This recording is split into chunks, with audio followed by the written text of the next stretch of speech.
44 పంచాయతీల ప్రజలకి అన్ని మండలాల ప్రజలకి రెండు చేతులెత్తి మీకు శిరస్సు వంచి నేను నమస్కరిస్తున్నాను. ఈ మేలు మర్చిపోలే, గుండెల్లో పెట్టుకుంటాం. మీరు గర్వించేలాగే పనిచేస్తాను, కష్టపడే పనిచేస్తాను.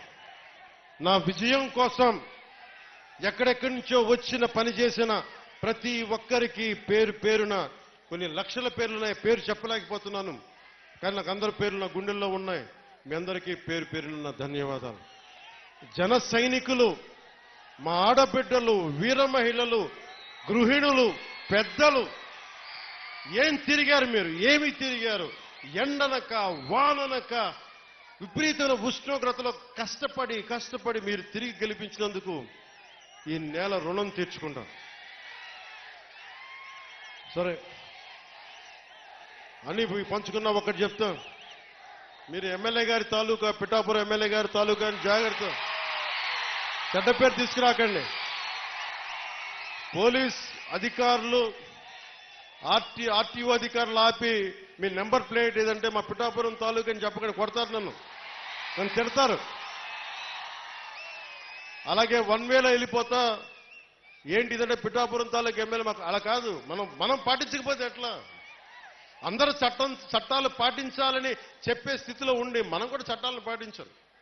మీరు సరదాగా హుషారుగా చేయండి. అప్పుడప్పుడు కావాలంటే నాకు 2 ఎకరాల స్థలం ఉంది కదా, అక్కడ వచ్చి మీరు కావాలంటే బైక్ వేసుకుని తిరగండి. కావాలంటే మీకు కావాలంటే ఒక మడ్ రేస్ పెడతాను, అక్కడ ఓ బైక్ రేస్ పెడతాం. మీరు కొంచెం అక్కడ ఆడుకుని దెబ్బలు తగలకుండా హెల్మెట్లు, బాడీ ఆర్మర్ ఇచ్చి మీరు తిరగండి. మీరు బాగుండాలనే కదా మేము అందరం చేసేది. సో మీరు ఆరోగ్యంగా ఆయురారోగ్యాలతో ఉండాలి, మీరందరూ ఆయురారోగ్యాలతో ఉండాలి. చిన్నపిల్లలందరికీ ఉన్నతమైన జీవితం ఉండాలి. వచ్చే తరం కోసం పనిచేస్తున్నాం.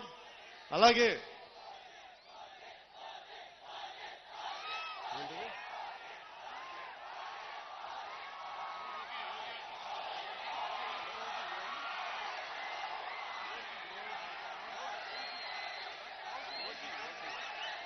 ఓజీయా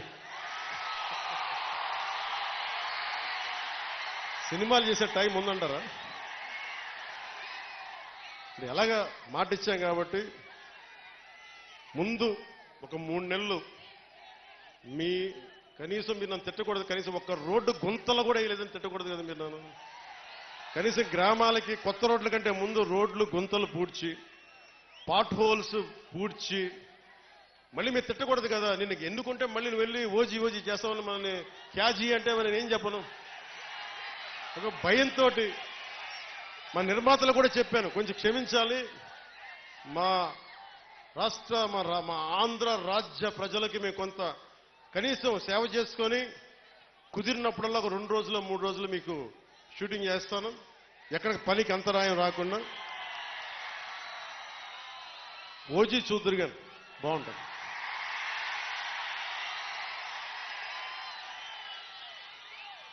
అలాగే మీరు చెప్తున్నా, దయచేసి మీరు మనం గెలిచాం కదా అని చెప్పి గత ప్రభుత్వ నాయకుల్ని కానీ వారి కార్యకర్తల్ని కానీ దయచేసి దాడులు కానీ ఇవన్నీ చేయకండి, వారిని హింసించకండి. కనీసం సోషల్ మీడియాలో పోస్టులు కూడా పెట్టకండి. వాళ్ళు చేసిన తప్పు మనం చేయదు ఎవరిని. ఎందుకంటే మరీ చట్టాలని అధిగమించి కొంతమంది చేసి ఉండొచ్చు. అది పెద్దలు పివి నరసింహారావు గారు చేసినట్టుగా చట్టం తన పని చేసుకుపోతుంది.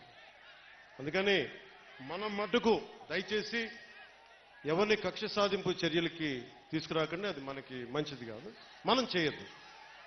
అందుకని మీ అందరికీ సర్వం ఇప్పుడు సుఖం కలగాలి, మీరందరూ క్షేమంగా ఇంటికి వెళ్ళాలి. నాకంటే వయసులో ఉన్న మీ ఇంట్లో ఉన్న పెద్దలందరికీ నా పాదాభివందనాలు తెలియజేయండి.